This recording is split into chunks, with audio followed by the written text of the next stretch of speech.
عزیز طلبہ السلام علیکم۔ آج سے ہم جماعت دہم کے اردو کتاب کی پڑھائی شروع کر رہے ہیں۔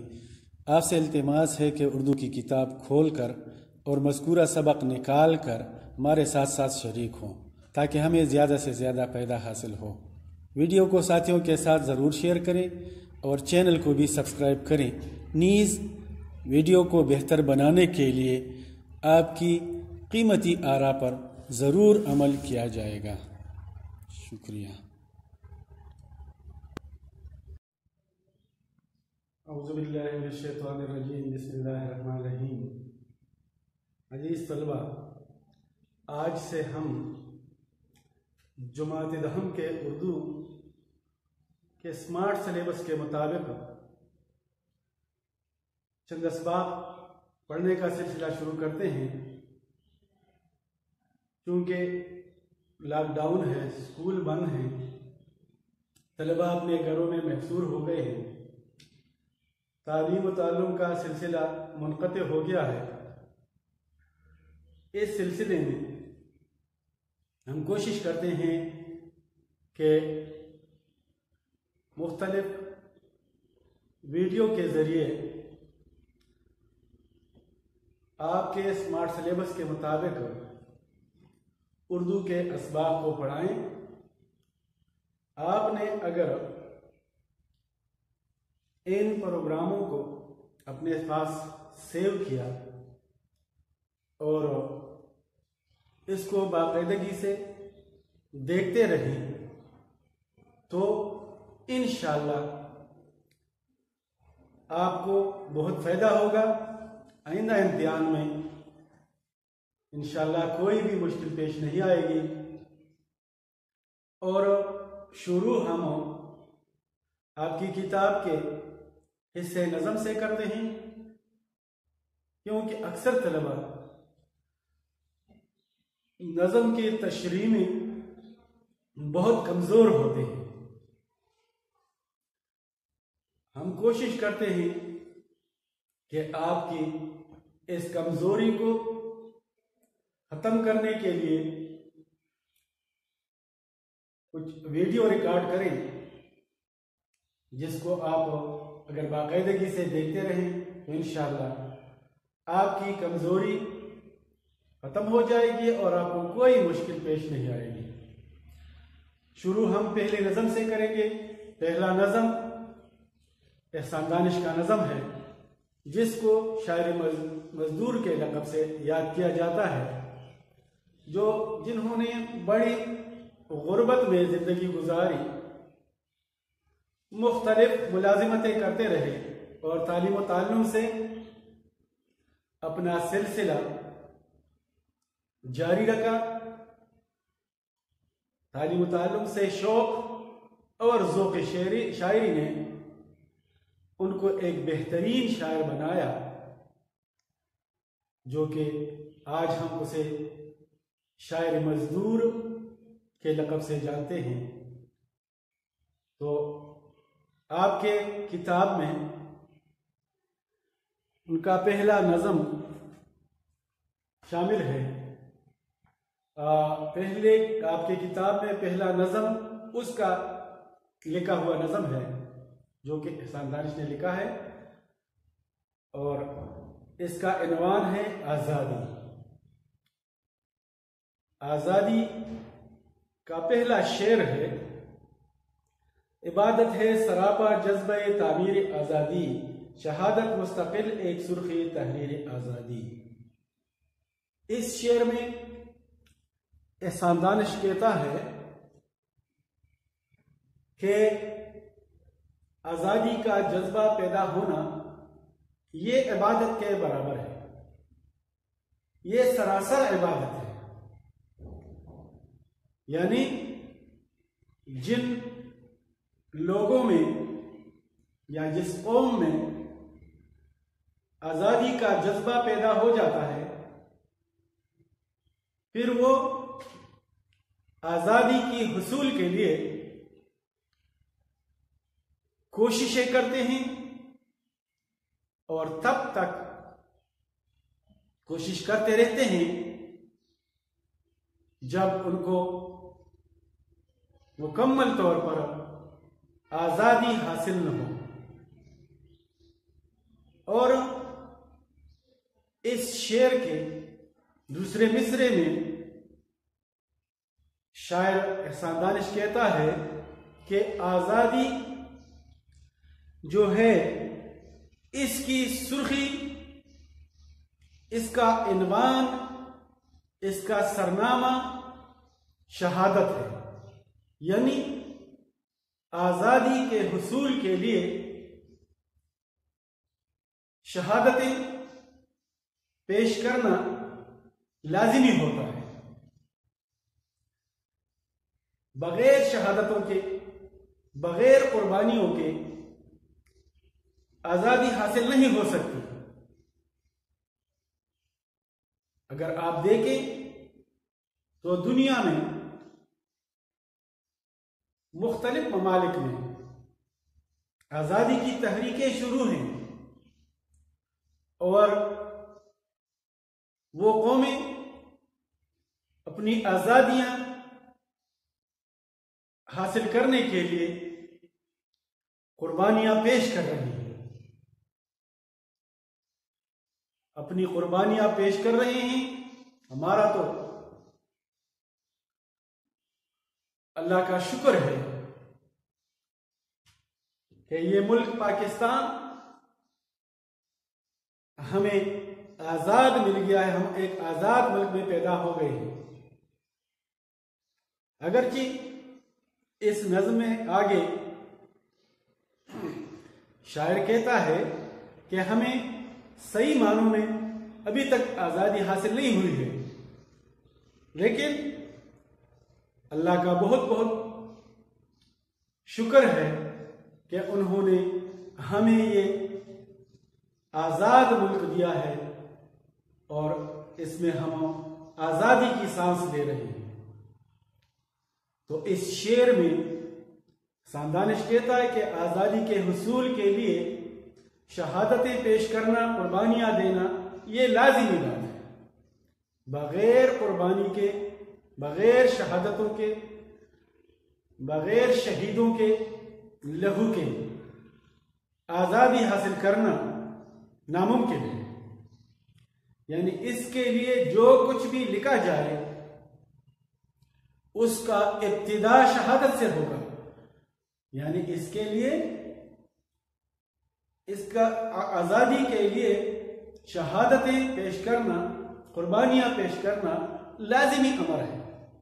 بغیر شہادتوں اور قربانیوں کے آزادی حاصل نہیں ہو سکتی۔ اس لیے شاعر کہتا ہے کہ یہ جذبہ جس قوم میں بھی پیدا ہو جائے یہ سراسر عبادت ہے، یہ عبادت کے برابر ہے۔ اس نظم کے دوسرے شعر میں احسان دانش کہتا ہے کہ جہاں آزاد کر سکتے نہ ہو تقریر آزادی، وہ آزادی میری نظروں میں ہے تحقیر آزادی۔ یعنی جس ملک میں، جس وطن میں عوام کو آزادی کے ساتھ بولنے اور لکھنے کی آزادی نہ ہو، تو وہ ملک صحیح معنوں میں آزاد نہیں ہے، بلکہ وہ غلام ہے۔ یعنی جو ملک آزاد ہوگا اس میں ہر انسان کو بولنے اور لکھنے کی آزادی ہوگی۔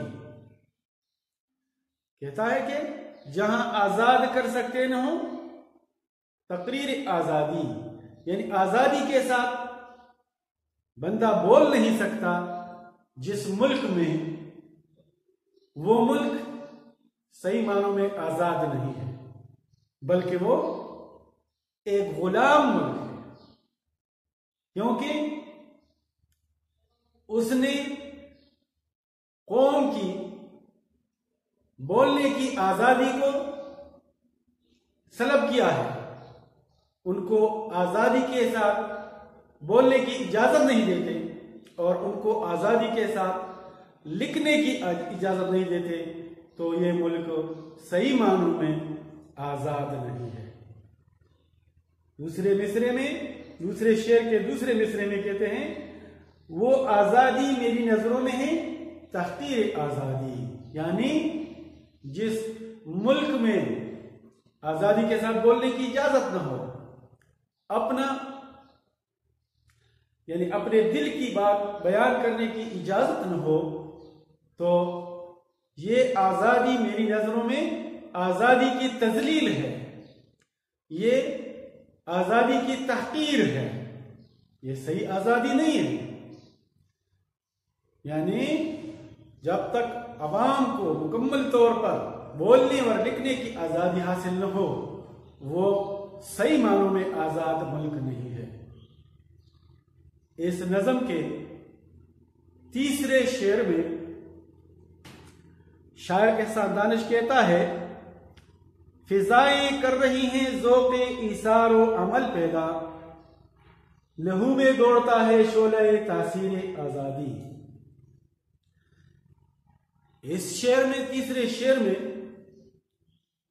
احسان دانش کہتا ہے کہ فضاؤں میں آزادی کا ذوق و شوق پیدا ہو رہا ہے، یعنی ہم جس طرف بھی دیکھتے ہیں، جہاں بھی دیکھتے ہیں، لوگوں میں آزادی حاصل کرنے کا ذوق و شوق پیدا ہو رہا ہے، لوگ آزادی حاصل کرنا چاہتے ہیں۔ اور اس تیسرے شعر کے دوسرے مصرے میں کہتا ہے کہ لہو میں دوڑتا ہے شعلہ تاثیر آزادی، یعنی لوگوں کے لہو میں، خون میں آزادی کا جذبہ پیدا ہو گیا ہے، اس کا شعلہ پیدا ہو گیا ہے، شعلہ تاثیر پیدا ہو گیا۔ تاثیر اثر کو کہتے ہیں، یعنی لوگوں میں آزادی کا جذبہ اور اثر پیدا ہو گیا ہے، لوگ آزادی حاصل کرنا چاہتے ہیں۔ تو جس طرف بھی ہم دیکھتے ہیں، آہستہ آہستہ ہر کوئی آزادی کے بارے میں کہہ رہا ہے کہ ہمیں آزادی چاہیے، آزادی چاہیے کہ ہم آزادی کے ساتھ سب کچھ بول سکیں، لکھ سکیں۔ تو اس شعر میں فضائیں کر رہی ہیں ذوق ایثار و عمل پیدا، ایثار قربانی کو کہتے ہیں، یعنی فضاؤں میں ہم چاروں طرف دیکھتے ہیں تو لوگوں میں آزادی کے حصول کا جذبہ پیدا ہو رہا ہے، اس کے لیے قربانی دینے کا عملی طور پر مظاہرہ پیش کیا جا رہا ہے، اور لوگوں کے خون میں بھی آزادی کی تاثیر پیدا ہو رہی ہے، لوگ آزادی حاصل کرنا چاہتے ہیں۔ تو اس نظم کے چوتھے شعر میں احسان دانش کہتا ہے جو کہنا تھا اسے سب کہہ گیا قرآن کے پردے میں، جو کہنا تھا اسے سب کہہ گیا قرآن کے پردے میں، زمانہ حشر تک کرتا رہے تفسیر آزادی۔ یہ چوتھا شعر ہے۔ چوتھے شعر کے پہلے مصرے میں احسان دانش کہتا ہے کہ اللہ تعالیٰ نے آزادی کے بارے میں جو کچھ کہنا تھا، یعنی اللہ تعالیٰ انسان کو آزاد دیکھنا چاہتا ہے اور اسے آزادی کے ساتھ اس کائنات میں غور و فکر کرنے کی دعوت دیتا ہے۔ تو اللہ تعالیٰ نے انسان کی آزادی کے بارے میں جو کچھ کہنا تھا وہ قرآن میں صاف صاف بتا دیا ہے، قرآن میں بتا دیا ہے۔ اب لوگوں کو چاہیے، اب دنیا کے لوگوں کو چاہیے کہ قرآن میں اللہ تعالیٰ نے آزادی کے بارے میں جو کچھ فرمایا ہے اس کی تفسیر کرتے رہیں، تفصیل بیان کرتے رہیں اور لوگوں میں آزادی کا جذبہ پیدا کرتے رہیں۔ یعنی کہتا ہے جو کہنا تھا اسے سب کہہ گیا قرآن کے پردے میں، یعنی اللہ نے آزادی کے بارے میں جو کچھ کہنا تھا وہ قرآن میں بیان کر دیا ہے، وہ قرآن میں حرف بحرف پر بیان کر دیا ہے۔ اب لوگوں کو چاہیے کہ اس سے تفصیل حاصل کرتے رہیں، اس کو عوام میں اس سے جذبہ پیدا کرتے رہیں۔ کہتے ہیں کہ زمانہ حشر تک کرتا رہے تفصیل، اب دنیا قیامت تک، حشر تک، زمانہ دنیا قیامت تک اس کی تفصیلیں اور تفسیریں بیان کرتی رہیں گی۔ اللہ تعالیٰ نے انسان کے آزادی کے بارے میں جو کچھ بھی کہنا تھا وہ سب انہوں نے آزادی کے بارے میں قرآن نے بیان کر دیا ہے۔ اب انسان کو چاہیے، مسلمان کو چاہیے کہ اس سے سبق حاصل کرتے رہیں اور اس پر عمل پیرا ہوں۔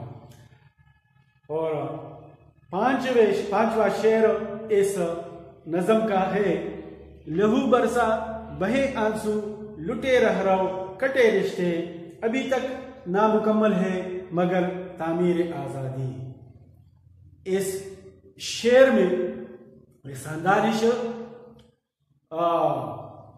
آزادی کے بارے میں کہتا ہے کہ اس آزادی کے حصول کے لیے تو ہم نے بہت قربانیاں دی، اس کی خاطر ہم نے اپنا لہو بہایا، خون بہایا، آزادی کی خاطر ہم نے اپنا خون بہایا، اس کی خاطر ہم نے آنسو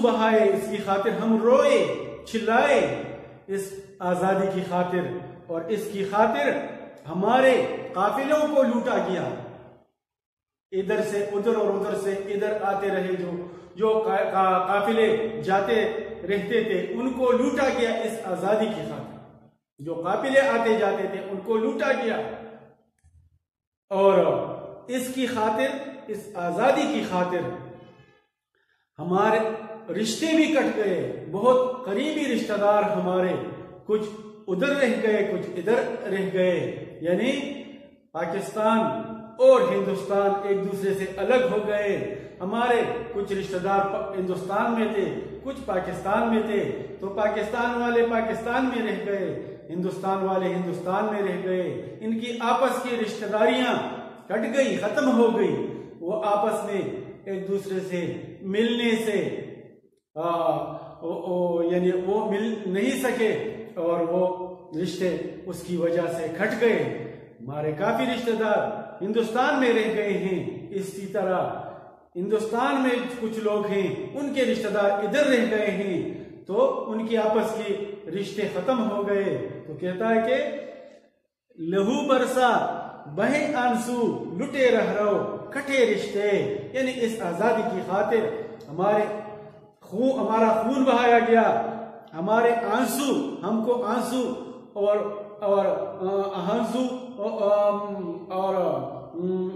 رلایا گیا ہم کو، اور ہمارے رہرو اور قافلے اس کی خاطر لوٹے گئے، اور ہمارے رشتے کٹ گئے اس آزادی کی خاطر، ابھی تک نامکمل ہے مگر تعمیر آزادی۔ یعنی دوسرے شعر میں، اس پانچویں شعر کے دوسرے مصرے میں احسان دانش کہتا ہے کہ ہم ابھی تک، یعنی اتنی قربانیاں دینے کے باوجود ہم ابھی تک صحیح معنوں میں آزادی حاصل نہ کر سکے، ابھی تک ہم ذہنی طور پر غلام ہیں، ہم پر دوسروں کے فیصلے مسلط ہوتے ہیں، صحیح معنوں میں ہم آزاد نہیں ہوئے۔ عزیز طلبہ، ہم اپنی سبق کا دوسرا حصہ شروع کر رہے ہیں۔ ہم نے نظم آزادی کے چند اشعار کی تشریح بیان کی، اور اب اس کے باقی جو اشعار ہیں اس کی تشریح بیان کرنے کی کوشش کریں گے۔ اس نظم کا چھٹا شعر ہے۔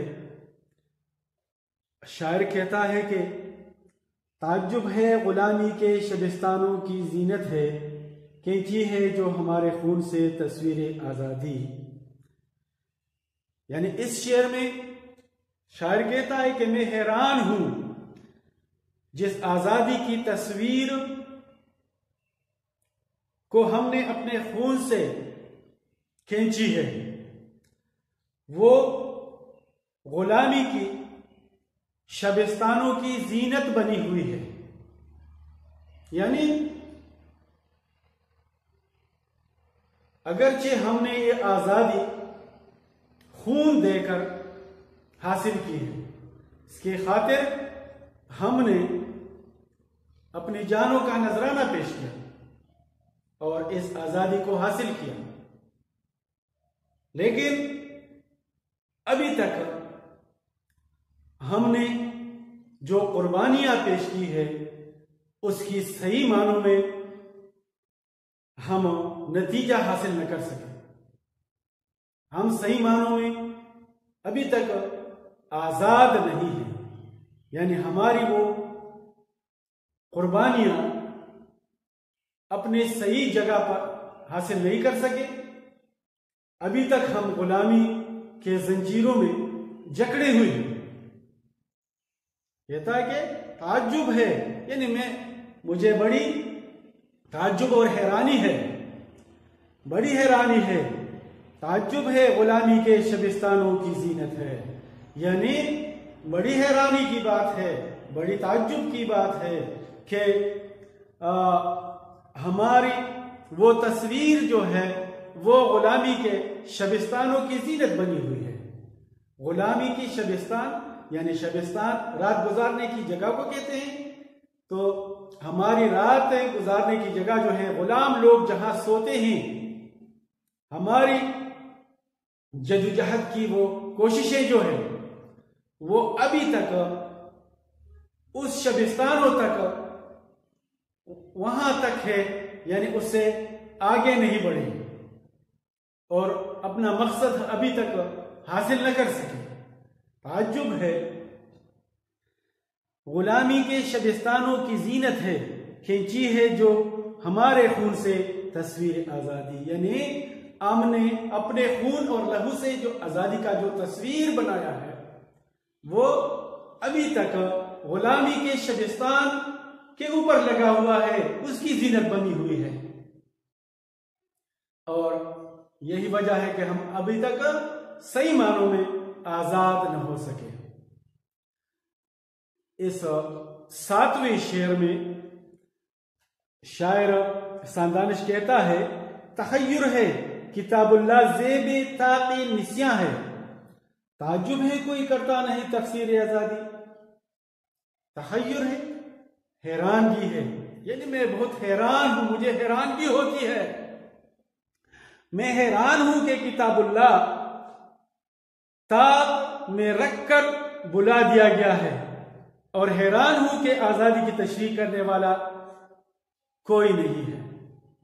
یعنی کہتا ہے کہ اللہ کی کتاب کو طاق کا زینت بنایا گیا ہے. طاق دیواری الماری کو کہتے ہیں. دیوار میں بنی ہوئی جو الماری ہوتی ہے اس کو طاق کہتے ہیں. تو کہتے ہیں کہ اللہ کی کتاب یعنی قرآن کو طاقوں کا زینت بنایا گیا ہے، دیواری الماری کا زینت بنایا گیا ہے، یعنی وہاں پر رکھا گیا ہے اور کوئی اسے اٹھاتا نہیں. تحیر ہے کتاب اللہ زیب طاقی نسیاں ہے. زیب زینت خوبصورتی کو کہتے ہیں، طاق دیواری الماری کو کہتے ہیں، نسیاں بلانے بھولنے کے مرض کو نسیاں کہتے ہیں. یہ ایک مرض ہے جس میں انسان ہر بات کو بھول جاتا ہے. تو کہتا ہے کہ مجھے بڑی حیرانی ہے، بڑی حیرانی ہوتی ہے، میں حیران ہوں کہ اللہ کی کتاب کو طاقوں کا زینت بنایا گیا ہے، اور ایسی طاقوں کا جس کو ہم نے بلا دیا ہے، اب ہم اس کو اٹھاتے بھی نہیں. تو تخیر ہے کہ کتاب اللہ کو ہم نے نسیان کی طاق کا زینت بنایا ہوا ہے، یعنی ایسے طاق میں رکھا ہے جس کو ہم کھولتے بھی نہیں، اٹھاتے بھی نہیں. اور دوسرے مصرے میں کہتا ہے کہ تعجب ہے کوئی کرتا نہیں تفسیر آزادی. بڑی تعجب کی بات ہے، بڑی حیرانگی کی بات ہے کہ اب کوئی بھی نہیں کہ وہ آزادی کے بارے میں تفسیر بیان کرے، تفصیل بیان کرے، لوگوں میں جذبہ پیدا کرے، لوگوں میں شوق اور جذبہ پیدا کرے کہ وہ آزادی حاصل کرے. تو یہ کہتا ہے کہ مجھے بڑی حیرانی ہوتی ہے کہ اللہ کی کتاب کو ہم نے تاپوں کا تو زینت بنا دیا ہے اور کوئی بھی نہیں کہ اسے اٹھا کر لوگوں میں آزادی کا جذبہ پیدا کرے۔ اور 8ویں شعر میں احسان دانش کہتا ہے کہ ابھی تو سلاسل میں ہیں آزادی کے دیوانے، مگر زندہ کے دروازے پہ ہے تصویر آزادی۔ اس 8ویں شعر میں شاعر احسان دانش کہتا ہے کہ آزادی کے دیوانے ابھی تو سلاسل میں جکڑے ہوئے ہیں۔ تو پندے کو کہتے ہیں، پندہ جو گلے میں ڈالتے ہیں، جو رسی گلے میں ڈالا جاتا ہے جس سے پھانسی دیتے ہیں، اسے توق کہتے ہیں۔ توق کہتا ہے کہ ابھی تو سلاسل میں ہیں آزادی کے دیوانے، یعنی آزادی حاصل کرنے کے لوگ جو ہیں وہ مختلف رسیوں اور زنجیروں میں جکڑے ہوئے ہیں، ان کو جکڑا گیا ہے، ان کو باندھا گیا ہے، ان کو باندھ کے رکھا گیا ہے۔ کہتے ابھی تو سلاسل میں ہیں۔ تو پندے کو کہتے ہیں سلاسل، زنجیروں کو کہتے ہیں سلاسل، سلسلہ کی جمع ہے سلاسل، سلسلہ، زنجیر۔ تو کہتے ہیں کہ آزادی کے دیوانے جو ہیں ابھی تو وہ مختلف رسیوں اور زنجیروں میں جکڑے رکھے گئے ہیں، ان کو باندھا گیا ہے، مگر زندہ کے دروازے پہ ہے تصویر آزادی۔ مگر زندان جہاں ان کو رکھا گیا ہے، جس جیل خانے میں، جس قید خانے میں ان کو رکھا گیا ہے، ان پر لکھا گیا ہے آزادی۔ یعنی اگرچہ وہ غلام ہیں، ان کو پابند رکھا گیا ہے، ان کو باندھا گیا ہے، پھر بھی اس کے باہر لکھا گیا ہے آزادی۔ تو کہتا ہے کہ مگر زندہ کے دروازے پہ ہے تصویر آزادی، یعنی زندان پر کیا لکھا ہے، کون سا تصویر لگایا گیا ہے، آزادی کا تصویر لگایا گیا ہے کہ ہم لوگ، اس سے مراد ہے کہ یہ ہم لوگ آزاد ہیں، لیکن صحیح معنوں میں آزاد نہیں ہیں، صحیح معنوں میں آزاد نہیں ہیں۔ اور آخری شعر میں اس نظم کا جو مقطع ہے، آخری شعر جو ہے، اس میں شاعر کہتا ہے کہ تڑپ کر بزم میں دانش چلے آئے ہیں پروانے، اندھیروں سے مگر پھوٹی نہیں تنویر آزادی۔ یعنی اس شعر میں احسان دانش کہتا ہے کہ احسان دانش آزادی کے پروانے تڑپ تڑپ کر محفل میں چلے آ رہے ہیں، حالانکہ ابھی تک آزادی کی روشنی اندھیروں سے نمودار نہیں ہوئی ہے۔ یعنی اگرچہ آزادی کے پروانے محفل میں جمع ہو رہے ہیں، یعنی بہت سے لوگ آزادی حاصل کرنا چاہتے ہیں، آزادی کی خاطر اپنے آپ کو قربان کرنا چاہتے ہیں، آزادی کی شمع پر اپنے آپ کو جلانا چاہتے ہیں، لیکن ابھی تک ان کو آزادی کی کوئی نور نظر نہیں آئی ہے جس پر وہ اپنے آپ کو قربان کریں۔ تو وہ دیکھتے ہیں، وہ اس تلاش میں ہیں کہ کہاں سے آزادی کی نور پھوٹے گی جس پر ہم اپنے آپ کو قربان کریں۔ کہتے ہیں کہ تڑپ کر بزم میں دانش چلے آئے ہیں پروانے، اندھیروں سے مگر پھوٹی نہیں تنویر۔ یعنی ہر طرف اندھیرا ہی اندھیرا ہے، ہر طرف اندھیرا ہے اور کوئی روشنی نظر نہیں آ رہی۔ یعنی تنویر نور سے ہے، نور روشنی کو کہتے ہیں، ہر طرف اندھیرا ہے چاروں طرف اور اس میں کوئی نور اور روشنی نظر نہیں آتی، ورنہ آزادی کے پروانے جمع ہو رہے ہیں اور آزادی پر اپنے آپ کو قربان کرنے کے لیے محفل میں جمع ہو رہے ہیں، اور ان کو جہاں بھی نور اور روشنی نظر آئے گی تو یہ اس پر اپنے آپ کو قربان کر دیں گے۔